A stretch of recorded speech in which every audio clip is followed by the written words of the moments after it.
December 21st, 1944. 5:30 a.m. The basement command post in Bastogne, Belgium was freezing. Brigadier General Anthony McAuliffe stood watching through a narrow window as German Panzer tanks positioned themselves for what looked like the assault that would decide everything in the next 2 days. McAuliffe commanded every Allied unit in Bastogne. The 101st Airborne Division, Combat Command B from the 10th Armored Division, Tank Destroyer Battalions, Artillery Battalions, Scattered Engineer Units, stragglers from divisions that had been shattered, roughly 18,000 men, completely surrounded by 3 German divisions. He was 46 years old, from Washington, D.C., West Point graduate, class that finished in November 1918, just as the previous war ended. He commanded the division's artillery, not the division itself. The actual division commander, Major General Maxwell Taylor, was back in Washington attending conferences. Command had fallen to McAuliffe by circumstance, not design. That morning, the Germans had completed their encirclement, cutting all 7 highways leading out of town. McAuliffe's forces were outnumbered 5-1. Ammunition was running low. Most men had no winter clothing despite temperatures dropping to -15 Celsius. The nearest Allied reinforcements were 60 kilometers away, fighting through German lines to reach them. The German divisions closing the ring, 2nd Panzer, Panzerlehr, and 26th Volksgrenadier, had a clear mission: capture Bastogne's road junction and push west to the Meuse River and Antwerp. This was Hitler's last desperate gamble in the West. Everything depended on speed, on seizing those crossroads before American reinforcements could arrive. But here's what the Germans failed to understand. What they thought was a trap was actually the worst tactical mistake of their entire offensive. By surrounding Bastogne, instead of bypassing it, they were about to concentrate their armor into a killing zone that would cost them the equivalent of 5 divisions and destroy any chance of reaching their objective. McAuliffe knew this. 2 days earlier, on December 19th, he'd explained to his regimental commanders exactly why getting surrounded at Bastogne would destroy the German offensive. What happened over the next 8 days would prove him right, would annihilate Germany's last armored reserve in the West, and would transform an apparent catastrophe into one of the most decisive American victories of World War II. The disaster had already begun for other American units. The first to fall was the 106th Infantry Division on December 17th. McAuliffe had received reports about their collapse while still moving north from France. The 106th had been holding the Schnee Eifel, a ridge along the German border. Green troops, newly arrived, positioned in what was supposed to be a quiet sector for training. On December 16th at 5:30 a.m., the Germans had hit them with 90 minutes of artillery barrage from 1,600 guns. Then came the tanks. 3 German armies, 24 divisions, over 400,000 men smashing through an 80-kilometer front held by 4 exhausted American divisions. The 106th got surrounded, cut off, overrun. Roughly 8,000 Americans surrendered, the largest mass surrender of United States forces in Europe during the entire war. McAuliffe had served with some of those officers at previous assignments. He knew they were capable soldiers. On December 17th, 8th Corps headquarters had monitored their final radio transmissions. Desperate calls for ammunition, for air support, for any help at all. Then static. Silence. Official reports would later claim the division fought well considering the circumstances, that they delayed the German advance, that their sacrifice bought time. McAuliffe knew that was partially true. But the real problem was they'd been in the wrong place, fighting the wrong battle. Spread thin, defending a line, they'd been crushed piecemeal by concentrated German armor. The second disaster came at Clairvaux on December 17th. The 28th Infantry Division holding the town was hit by the 2nd Panzer Division, 120 tanks, 16,000 men. The 28th fought building to building for 2 days, lost 700 men. The town fell on December 18th. The road to Bastogne opened wide. By December 19th, McAuliffe had watched 2 American divisions get destroyed.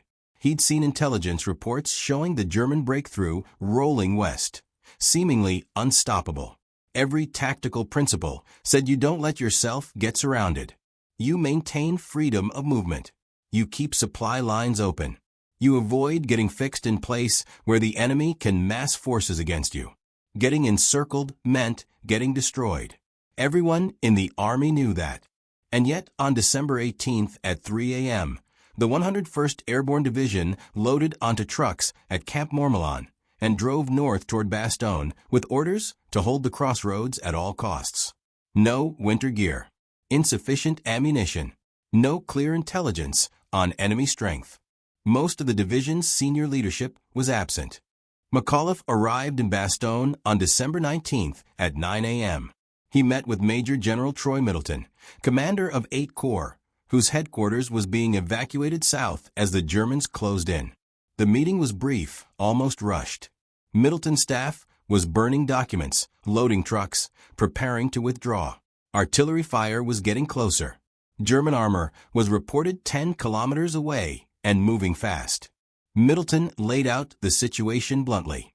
3 German divisions, possibly 4, were converging on Bastogne from multiple directions. American units were scattered across the countryside, some destroyed, some retreating in disorder, some still holding but isolated. The road network was collapsing.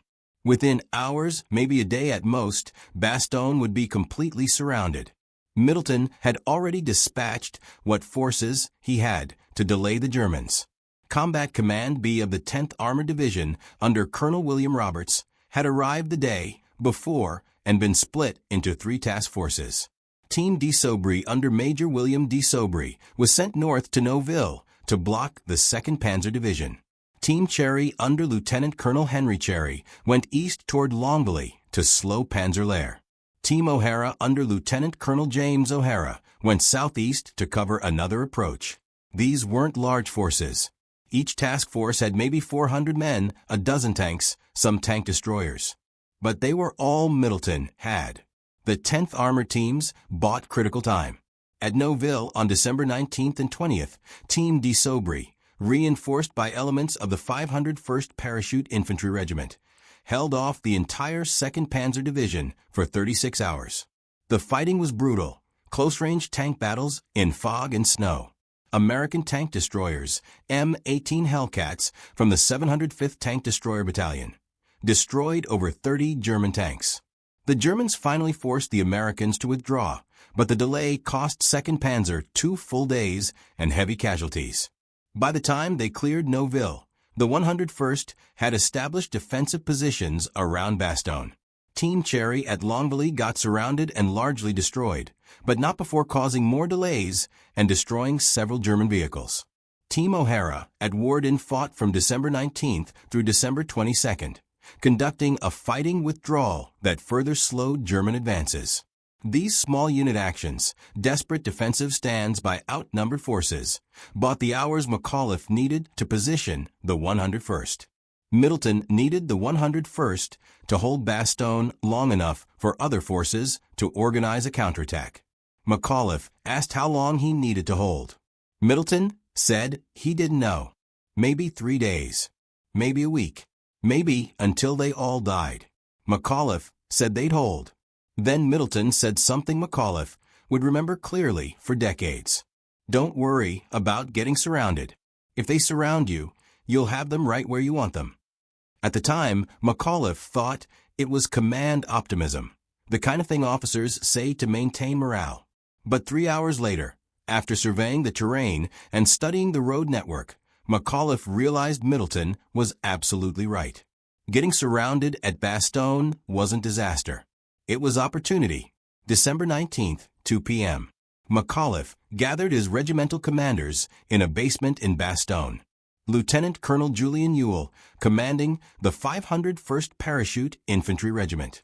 Lieutenant Colonel Steve Chapuis, commanding the 502nd. Colonel Robert Sink, commanding the 506th. Colonel Joseph Harper, commanding the 327th Glider Infantry. Plus Colonel William Roberts from 10th Armored, the artillery commanders, staff officers. The room was crowded cold, lit by a single bare bulb. McAuliffe spread a map on the table. Bastogne sat at the center where 7 roads converged. Everything in the Ardennes Road network ran through this town, north to south, east to west. You couldn't move large mechanized forces without using Bastogne's roads. McAuliffe pointed at the map and explained what was about to happen and why it would work in American favor. The Germans need these roads more than we do. Their entire offensive depends on speed. They've got maybe 4 days to reach the Meuse River before we can bring enough forces to stop them. 4 days to cover 80 kilometers through terrible terrain in winter. They can't do it cross-country with armor. They need the roads. All the roads run through here. He continued, right now, the German Panzer divisions are racing west trying to bypass us. 2nd Panzer to the north, Panzer Lehr to the south. They want to leave us behind, let the infantry divisions deal with us later. But they can't because every ton of supplies, every liter of fuel, every ammunition truck for their spearhead divisions has to come through this road network. And we're sitting on it. When they surround us, McAuliffe continued, they're not trapping us. They're committing forces to hold us in place, forces that should be racing west. Every tank they put around our perimeter is one less tank reaching the Meuse. Every artillery battery they position to attack us is artillery that's not supporting their advance. And once they commit those forces, they can't easily pull them back because we're behind their lines causing problems. He leaned forward over the map. More importantly, when they surround us, they concentrate their forces into a fixed position around a known objective. Our objective. They'll be attacking the same targets repeatedly from the same directions. We know where they'll come from because we control the town, and they have to come down the roads to reach us. They're mechanized. They need the roads. We can prepare defensive positions, pre-register our artillery, position our anti-tank weapons exactly where we need them. When they attack, they'll be attacking into prepared defenses from predictable directions. With their supply lines stretched behind them through terrain we can harass with patrols. They'll have to protect their flanks, guard their rear, defend their supply routes. Meanwhile, once our reinforcements break through, we're already positioned in the perfect place, right in their rear, cutting their supply lines permanently. Lieutenant Colonel Ewell asked the obvious question, what happens if the reinforcements don't break through? McAuliffe's response was direct, then we all die. But the Germans won't reach the Meuse either, because they'll have wasted too much time and too much combat power trying to take this town. Either way, the offensive fails. The question is whether we survive to see it. The briefing ended. Officers left to position their units. McAuliffe understood the plan intellectually, but emotionally it still felt wrong. Getting surrounded felt like disaster. But Middleton had made one point McAuliffe couldn't argue with. In 2 days, he'd watched 2 American divisions get destroyed fighting the wrong way, spread out trying to defend everything. They defended nothing. The 106th got overrun because they couldn't concentrate their forces. The 28th got crushed because they tried to hold towns that didn't matter strategically. Bastogne mattered.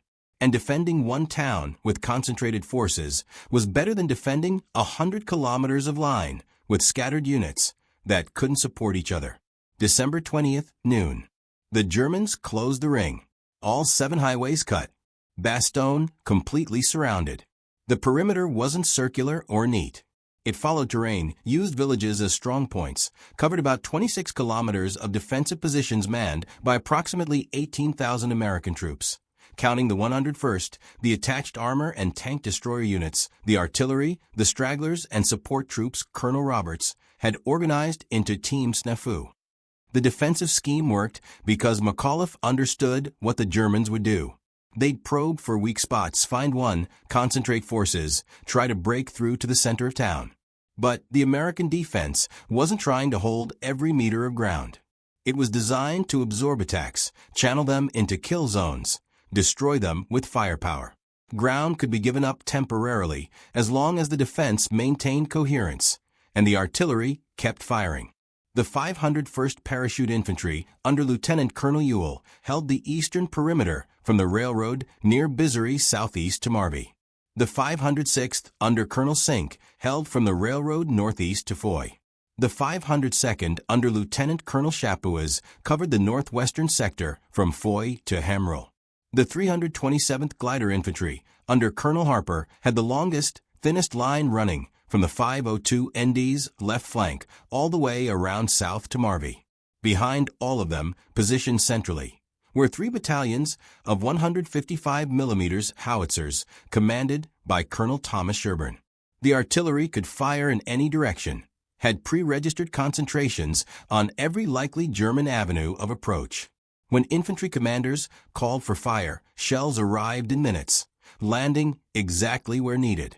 The Mobile Reserve, about 40 tanks from Combat Command B of the 10th Armored, survivors from the teams that had delayed the Germans, was now regrouped and positioned centrally where they could respond to any breakthrough. The first German probe came at 3 p.m. on December 20th. A company of infantry from the 26th Volksgrenadier Division advancing up the road from the south toward positions held by the 327th Glider Infantry. The Americans let them approach to 200 meters, then opened fire. Machine guns, rifles, mortars. The attack broke in 8 minutes. The Germans pulled back, leaving 32 bodies on the road. American casualties from that engagement: 3 men wounded, 1 seriously. They'd stopped a German company with 3 casualties because the Germans had to come straight up the road into prepared positions. McAuliffe, monitoring radio traffic from his command post, started to see what Middleton meant. The second attack came at 5:30 p.m., heavier. 2 companies with tank support, 6 Mark V Panthers advancing on the 501st sector near Neff. They made it to 150 meters before American anti-tank guns, M18 Hellcats from the 705th Tank Destroyer Battalion, opened fire. 3 tanks destroyed in 90 seconds. The others pulled back. The infantry retreated. American casualties: 5 wounded, 1 Hellcat damaged. German casualties: estimated 80 killed, 3 tanks destroyed. The attack completely stopped. And the Germans hadn't learned anything useful about American positions because they'd all died or run before they could report back. Tomorrow they'd likely come at the same place the same way, and the Americans would be ready again. By December 21st, McAuliffe realized the defense of Bastogne wasn't about holding ground.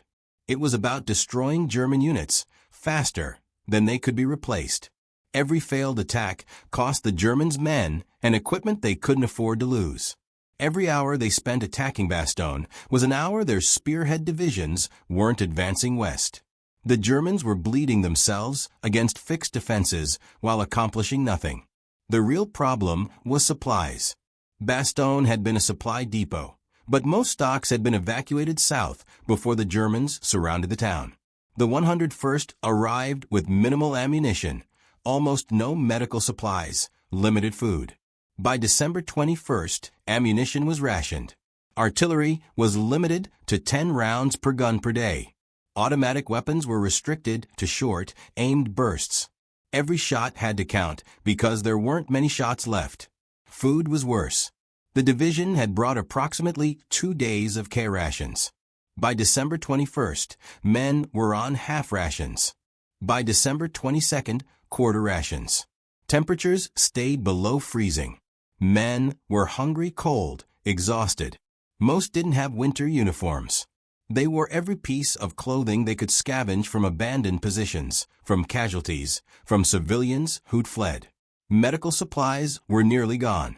The division's main medical company had been captured on December 19th when a German patrol overran the division's service area south of Bastogne.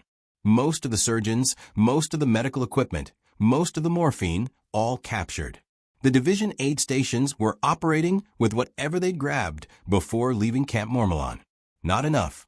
Wounded men died from treatable injuries because there weren't enough medical supplies to treat them properly. On December 22nd at 11 a.m., 4 German officers approached the American lines under a white flag near the 327th Glider Infantry Sector. They carried a message from General der Panzertruppen Heinrich Freiherr von Luttwitz, commanding XLVI Panzer Corps. The message demanded surrender. It said American forces were surrounded, outnumbered, cut off from supply. Honorable surrender was the only way to avoid total annihilation. The message gave 2 hours for a response. The German message was brought to McAuliffe's command post. He read it, looked at his staff, and said one word: nuts. His operations officer, Lieutenant Colonel Harry Kinnard, asked what he meant. McAuliffe said, "I mean nuts. That's my response. Tell them to go to hell. We're not surrendering." Someone asked if he was serious. McAuliffe said, "Absolutely." The written response went back to the German officers. Nuts. The American commander. The German officers asked what it meant. Colonel Harper, who escorted them back to German lines, told them it meant go to hell. The Americans aren't giving up. Von Lüttwitz was not amused. He'd offered honorable terms, expected a serious response. The refusal meant the Germans would have to take Bastogne by force, which meant committing even more resources to the siege. Von Lüttwitz pulled the 2nd Panzer Division back from the western advance and ordered it to help capture Bastogne. He pulled elements of Panzerlehr back. He reinforced the 26th Volksgrenadier Division. By December 23rd, the Germans had concentrated 3 full divisions around Bastogne. Exactly what McAuliffe wanted. 3 German divisions that should have been racing toward the Meuse were instead sitting outside Bastogne, preparing attacks that would fail. December 23rd, 8 a.m. The weather cleared. For the first time in a week, the sky was blue. McAuliffe looked up from his command post entrance and saw what every soldier in Bastogne had been waiting for: aircraft. American aircraft. C-47s. Dozens of them flying low over the perimeter, dropping supply bundles by parachute. The bundles fell across the defensive perimeter. Ammunition, medical supplies, food, plasma. The resupply operation was massive. 241 C-47 aircraft participated in the first drop. They delivered approximately 144 tons of supplies. Ammunition cases, medical bundles marked with red crosses, food containers, plasma packages, all floating down on parachutes of different colors coated by contents. Not everything landed inside the perimeter.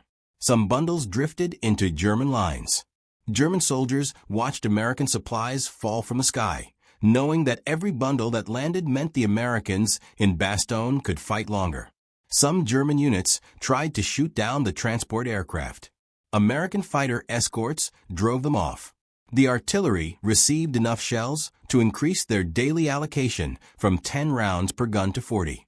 Infantry units received ammunition resupply, approximately 50 rounds per rifleman, belt after belt for machine guns. Medical stations received plasma and morphine, surgical supplies, bandages. The resupply changed everything tactically and psychologically.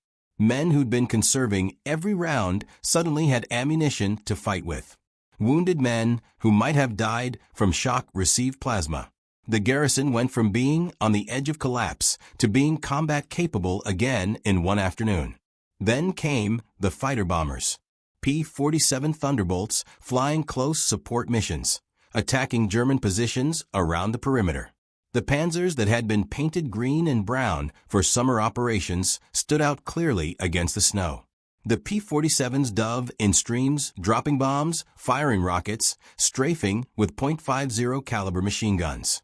McAuliffe watched from an observation post as 6 tanks burned in 20 minutes. The Germans tried to pull their armor back, but the narrow roads through the forest made maneuvering difficult. More tanks destroyed, more vehicles burning, more German infantry caught in the open by strafing runs. By afternoon of December 23rd, the German attacks had stopped. Not because they'd given up, but because operating in daylight under American air superiority was suicide. They'd have to wait for darkness, attack at night when the aircraft couldn't see them. But night attacks are harder, require better coordination, achieve less surprise against defenders who know they're coming. The air support changed the psychological dynamic completely. McAuliffe's men had spent 4 days surrounded, outnumbered, wondering if anyone was coming to help. The aircraft proved someone was coming. The airdrops proved they weren't forgotten. The fighter bombers proved the Germans didn't own the battlefield anymore. German morale went the opposite direction. They'd been attacking prepared defenses for 4 days, losing men and equipment, making no progress. Now, they couldn't even operate in daylight. December 25th, 3:30 a.m. Christmas morning. The Germans launched their main assault on the western perimeter. The 15th Panzer Grenadier Division just arrived from Germany, supported by elements of the 26th Volksgrenadier Division. The attack came out of darkness, aimed at the villages of Champs and Hemrel, trying to break through to the center of Bastogne. The German infantry hit the 327th Glider Infantry at 3:30 a.m. Approximately 2 regiments, maybe 4,000 men with tank support. The attack achieved initial surprise, penetrated the American line, got German tanks into Hemrel. McAuliffe, awakened by the sound of firing, rushed to his operations center and began coordinating the defense. The American response took apart the German attack systematically. The penetration exposed German tanks to fire from multiple directions. American tank destroyers positioned in depth engaged from the flanks. Artillery pre-registered on the approach routes dropped concentrations that broke up the following infantry. The German advance stopped 600 meters inside the perimeter. The tanks couldn't push forward without infantry support. The infantry couldn't advance through the artillery fire. At 8 a.m., McAuliffe ordered counterattacks from adjacent units. Room-to-room fighting in Hemrel, grenades through windows, close-range firefights in the streets. By noon, the Germans were pulling back. All the tanks that had penetrated were destroyed or abandoned. The infantry retreated to their start lines. American casualties, approximately 300 men. German casualties, estimated 1,500, plus 18 tanks destroyed. The Christmas attack was the Germans' best chance to take Bastogne. They'd thrown everything available at one section of line, achieved surprise, penetrated the defenses. And it hadn't worked. The concentrated American defense, the pre-planned artillery fires, the defense in depth, all of it worked exactly as McAuliffe planned. The Germans attacked into a kill zone and got destroyed. December 26, 4:50 p.m. Lieutenant Charles Boggess, commanding a tank platoon with the 37th Tank Battalion, 4th Armored Division, crashed through the German lines south of Bastogne near the village of Assenois and made contact with American engineers of the 326th Airborne Engineer Battalion. McAuliffe, informed by radio, rushed forward to meet the relief column. The siege was over. The road opened. Supplies poured in. Wounded were evacuated. The Germans pulled back from the immediate perimeter, but didn't abandon the siege completely. They still held positions around Bastogne, still controlled the surrounding terrain. The encirclement was broken, but the battle wasn't over. Fighting would continue for another 3 weeks. What the Germans didn't realize was that they'd already lost, not just the battle for Bastogne, but the entire offensive. By concentrating forces against Bastogne for 8 days, they destroyed their own timetable. The spearhead divisions never reached the Meuse. They ran out of fuel, out of time, out of momentum. The German perspective reveals how completely the Battle of Bastogne broke their offensive. Lieutenant General Heinrich von Luttwitz commanded XLVI Panzer Corps, responsible for taking Bastogne. 59 years old. Veteran commander experienced in armored operations from 4 years of war on multiple fronts. His forces included 3 divisions: 2nd Panzer under Colonel Meinrad von Lochert, Panzerlehr under General Lieutenant Fritz Bayerlein, 26th Volksgrenadier under General Major Heinz Kokott. Elite units, well equipped by German standards at that point in the war. Experienced. On December 17th, von Luttwitz was confident. The initial breakthrough had succeeded beyond expectations. The American 8th Corps was shattered. The 106th Infantry Division surrendered. The 28th Infantry Division was scattered. American forces were falling back in disorder. The roads west looked open. Intelligence reported American reserves were scattered, would take days to concentrate. The road to the Meuse looked clear. Von Luttwitz's original orders for Bastogne were simple. Take it by surprise if possible, bypass if necessary, but don't get bogged down. The main objective was the Meuse River at Dinant, 80 kilometers west. Speed was everything. The entire operational plan depended on German armored spearheads reaching the Meuse before American reserves could arrive. Any delay meant failure. On December 18th, von Luttwitz's divisions were making good progress. 2nd Panzer was pushing north of Bastogne, had broken through American positions at Neuville. Panzer Lehr was approaching from the east, had cleared the villages blocking the southern route. 26th Volksgrenadier Division was following behind, securing roads. Everything on schedule. Bastogne looked vulnerable, defended by whatever scattered American units happened to be in the town. Von Luttwitz considered sending one regiment to seize Bastogne while his main forces continued west. Then, on December 19th, German intelligence identified American airborne forces in Bastogne. Radio intercepts, prisoner statements, reconnaissance reports all confirmed the American 101st Airborne Division, an elite formation, had moved into the town overnight and was establishing defensive positions.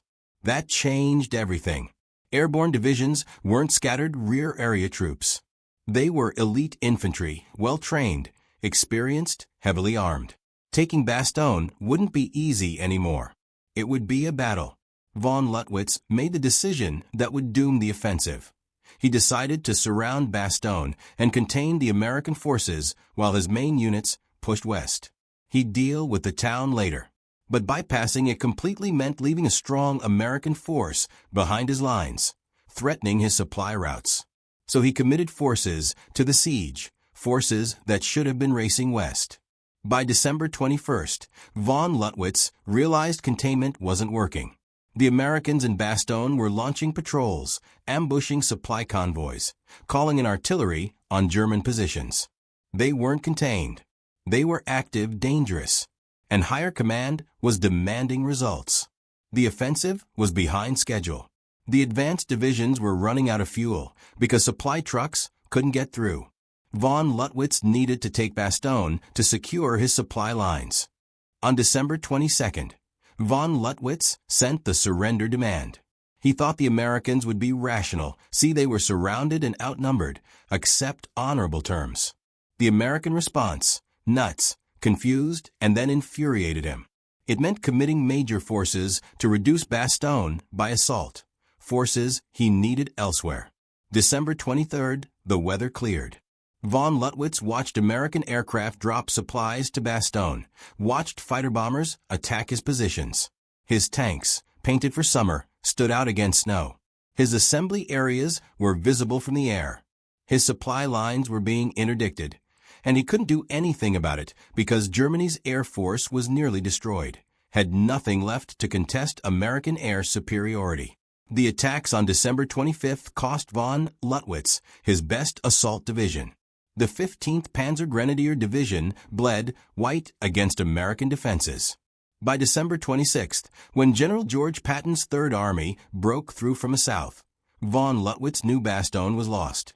But worse, he knew the entire offensive had failed. His corps had spent 9 days fighting for one town instead of advancing west. The timetable was destroyed. The Meuse was out of reach. And now the Americans controlled Bastogne, positioned in his rear, cutting his supply lines, threatening everything behind him. General der Panzertruppen Otto von Manschufel commanded 5th Panzer Army, the main strike force for the offensive. His plan required reaching the Meuse by December 19th. By December 21st, his spearhead divisions were still 40 kilometers short, bogged down around Bastogne. His supply lines were completely disrupted because Bastogne controlled the road network. Von Manschufel tried to bypass Bastogne, sending 2nd Panzer and Panzer Lehr west around the town. The 2nd Panzer Division under Colonel Meinrad von Lochert was supposed to be the spearhead, the division that would reach the Meuse first and secure bridgeheads for the follow-on forces. Von Lochert was an experienced commander, veteran of the Eastern Front, confident in his unit's abilities. On December 19th, his division broke through American positions north of Bastogne and raced west with over 100 operational tanks. For 3 days, 2nd Panzer made impressive progress. They bypassed American strongpoints, avoided major engagements, focused on speed. By December 22nd, they'd covered nearly 60 kilometers, were approaching the town of Dinant on the Meuse River. Von Lochert could see the river valley from his command vehicle. He was within 5 kilometers of achieving the operational objective Hitler had demanded. Then everything stopped. The division's fuel trucks, supposed to be following behind on the roads through Bastogne, never arrived. American forces in Bastogne were interdicting the supply routes, ambushing convoys, calling in artillery on road junctions. The fuel that should have kept 2nd Panzer moving was burning in wrecked trucks 50 kilometers behind the front lines. On December 23rd, von Lauchert's tanks and vehicles began running out of fuel. Some units siphoned fuel from other vehicles to keep a few tanks mobile. Others just stopped where they were, waiting for supplies that never came. The division's advance, which had averaged 20 kilometers per day, dropped to 0. They sat immobile west of Bastogne, visible to American reconnaissance aircraft, targeted by fighter bombers the moment the weather cleared. On December 24th, von Lauchert received reports that American armored forces, the 2nd Armored Division and elements of the 84th Infantry Division, were moving to encircle his position. He requested permission to withdraw. Higher command refused. Hold position. Wait for supplies. Prepare to continue the attack. But the supplies never came because Bastogne controlled the roads. On December 26th, the 2nd Panzer Division spearhead, stranded near the village of Celles without fuel, got surrounded and destroyed by American forces. Major Ernst von Kochenhausen commanded the 2nd Panzer Battle Group at Celles.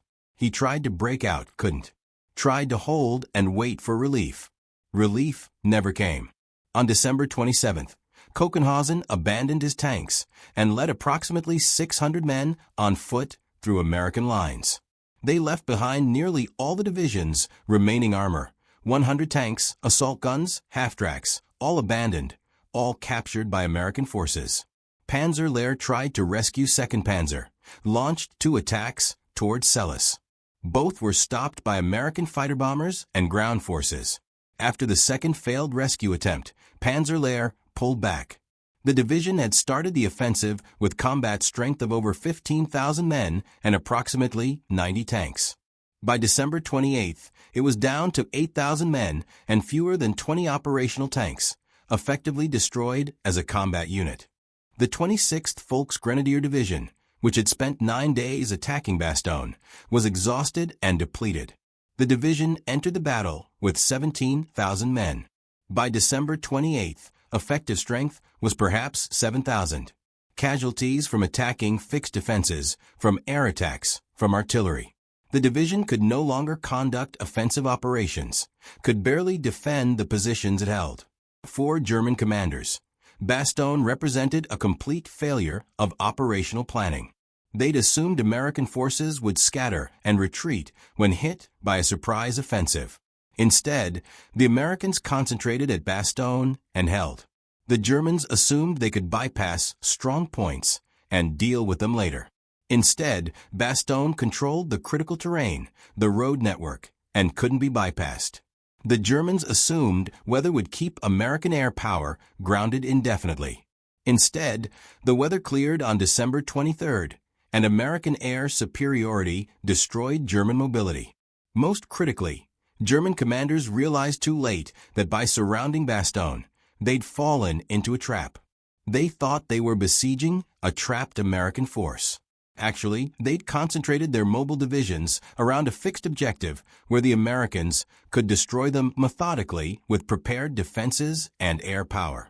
Every day spent at Bastogne was a day the offensive timetable slipped further behind. And once the Americans broke the siege on December 26th, Bastogne became a dagger pointed at the entire German rear area. By January 1st, 1945, the Battle of Bastogne was effectively over. Though fighting continued for weeks, the Germans pulled back from immediate contact, established defensive positions at distance, tried to hold what little they'd gained. They'd lost strategic mobility. Their panzer divisions were shadows of their former strength. The offensive had failed. The accounting of German losses around Bastogne was staggering. The 2nd Panzer Division entered the battle with 120 tanks and 16,000 men. By January 5, 1945, the division reported 28 operational tanks and fewer than 8,000 effectives. Losses: 92 tanks, 8,000 casualties. Panzer Lehr entered the battle with 57 tanks and 15,000 men.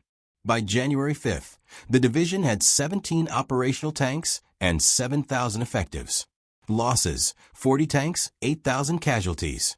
The 26th Volksgrenadier Division lost 10,000 of its 17,000 men around Bastogne. The 15th Panzer Grenadier Division, committed on December 25th, lost 60% of its strength in 1 week. Other units rotated through the Bastogne, fighting suffered similar losses. The German Army Group B after-action report estimated total German casualties around Bastogne at over 20,000 killed, wounded, and missing, plus over 200 tanks, and assault guns destroyed or abandoned. For the German military in the West, these losses were irreplaceable. Germany had scraped together its last reserves for the Ardennes offensive. When those reserves were destroyed at Bastogne and elsewhere in the battle, there was nothing left. The panzer divisions lost at Bastogne were divisions that could have defended the Rhine River, could have slowed the Allied advance into Germany. Instead, they were gone, wrecked against American defenses in a failed offensive that achieved nothing strategically. The Americans who defended Bastogne paid heavily too, but their losses were sustainable, and their victory was strategic. The 101st Airborne Division casualties from December 19, 1944 to January 6, 1945. 341 killed, 1,691 wounded, 516 missing. The 10th Armored Division's Combat Command be lost approximately 500 men. Total American casualties at Bastogne, approximately 2,500. But unlike the Germans, American losses could be replaced. Reinforcements were available. Equipment losses could be made good from the massive American logistics system. And the Americans had won. They'd held Bastogne, destroyed German divisions in the process, and broken the back of Germany's last offensive in the West. Brigadier General Anthony McAuliffe became famous for his one-word reply to the German surrender demand. The story of Nuts became legendary, repeated in newspapers worldwide, became a symbol of American determination. For his actions at Bastogne, he was awarded the Distinguished Service Cross by General Patton on December 30, 1944. The citation praised his extraordinary heroism, his inspiring leadership, his continuous exposure to enemy fire while directing his troops. He was promoted to Major General on January 3, 1945, and given command of the 103rd Infantry Division, his first division-level infantry command. He led the 103rd through the final months of the war in Europe, crossing the Rhine River, advancing through southern Germany and Austria. His division captured Innsbruck, Austria, and reached the Brenner Pass linking Austria and Italy. After the war, he stayed in the Army, held numerous important positions. He served as Chief of the Chemical Corps, Head of Army Personnel. In 1953, he was chosen to command 7th Army in Europe. 2 years later, he became Commander-in-Chief of United States Army Europe, one of the most important commands in the American military during the Cold War. He was promoted to 4-star general in 1955. He retired from the Army in 1956 after 38 years of service. He then worked as an executive with American Cyanamid Corporation until 1963. He also served as chairman of the New York State Civil Defense Commission from 1960 to 1963, applying his military experience in defense planning to civilian emergency preparedness. When asked about Bastogne in later years, he always said the same thing. The 101st didn't need relief. They had the Germans right where they wanted them. He understood that the siege had worked exactly as planned, that surrounding Bastogne had been the Germans' fatal mistake, not an American disaster. McAuliffe died on August 11, 1975, at age 77 from leukemia. He was buried in Arlington National Cemetery with full military honors. His wife, his son, and his daughter are buried alongside him. Lieutenant General George Patton, who broke through to relieve Bastogne, considered it one of the finest operations of his career. Not because 3rd Army had rescued trap forces, but because the 101st at Bastogne had fixed multiple German divisions in place where 3rd Army could attack them from an unexpected direction. The relief of Bastogne wasn't a rescue. It was the second phase of a deliberate operation that destroyed German offensive capability in the West. German General Otto von Manschafel, who commanded 5th Panzer Army, was captured in 1945 and interviewed extensively about the Ardennes offensive. He identified Bastogne as the point where the offensive failed. The delay caused by American resistance at Bastogne destroyed the timetable. The concentration of German forces around Bastogne created a target for American artillery and air power. The loss of panzer divisions at Bastogne destroyed the mobility necessary for the offensive to succeed. Manschafel concluded that surrounding Bastogne instead of bypassing it had been a fatal strategic mistake. Lieutenant Colonel Julian Ewell, who commanded the 501st Parachute Infantry Regiment at Bastogne, survived the battle and continued to serve. His regiment had been the first to engage the enemy east of Bastogne on December 19th, had held critical positions throughout the siege. Ewell went on to have a distinguished career, eventually rising to lieutenant general. He served in Korea and Vietnam, retired in 1973. When asked about Bastogne, he emphasized the importance of junior leaders and individual soldiers who held their positions under impossible conditions. The lessons from Bastogne influenced American military doctrine for decades. The idea that defensive positions on critical terrain can fix enemy forces and create opportunities for counterattack became fundamental to Cold War defensive planning. The coordination of artillery, air power, and infantry in defensive operations at Bastogne became a model studied at every military school worldwide. In 1948, the Belgian government awarded the city of Bastogne the Croix de Guerre for the defense of the town. The American 101st Airborne Division received the Presidential Unit Citation, the highest unit award in the American military. The 10th Armored Division's Combat Command, B, also received the Presidential Unit Citation. Several streets in Bastogne were renamed for American units. The town built monuments commemorating the defense. Every December, Bastogne holds ceremonies remembering the battle. Military historians have calculated how many German divisions were effectively destroyed or rendered combat ineffective by the defense of Bastogne. The commonly cited figure is 5 divisions: 2nd Panzer Division, Panzerlehr Division, 26th Volksgrenadier Division, 15th Panzer Grenadier Division, and elements of the 9th Panzer Division. Not all were completely destroyed, but all suffered losses that made them ineffective for offensive operations for the remainder of the war. Combined, these divisions represented roughly 50,000 men and 350 tanks at the start of the offensive. By mid-January 1945, perhaps 20,000 effectives remained with fewer than 100 operational tanks. The strategic impact of Bastogne extended beyond the immediate battle. The destruction of German armored reserves in the Ardennes meant fewer forces available to defend against the Allied advance into Germany. The Rhine crossings in March 1945 faced less opposition because the panzer divisions that could have defended the river were gone, destroyed at Bastogne and elsewhere in the Battle of the Bulge. The final Allied advance to the Elbe River and the link-up with Soviet forces proceeded faster because German mobile reserves had been consumed in the failed Ardennes offensive. McAuliffe's decision to hold Bastogne and his understanding of why being surrounded was tactically advantageous rather than disastrous exemplifies a fundamental principle of warfare. The side that controls critical terrain and forces the enemy to attack prepared defenses has an enormous advantage. All the German mobility, all their armor, all their tactical skill, none of it mattered when they were forced to attack prepared defenses at Bastogne.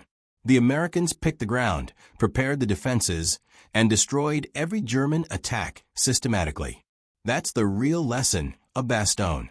American forces didn't let the Germans trap them. They invited the Germans to concentrate forces around a town the Americans had fortified. And then they destroyed those forces systematically with artillery, air power, and infantry fighting from prepared positions. The Germans thought they were besieging Bastogne.